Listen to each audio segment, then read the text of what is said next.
TransAsia 20. Akala ko kanina Starlight, TransAsia pala to. Kaya pala ang laki. Magdadalawang taon na akong pabalik-balik dito.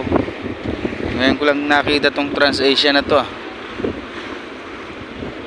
Ang laki din, oh.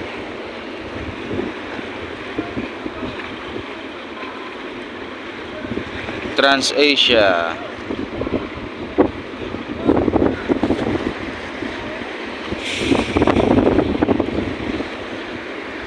Loading na sila dito yan sa Katiglan Port. Akala ko kanina Starlight. Ang laki din, oh. Maganda rin, ah.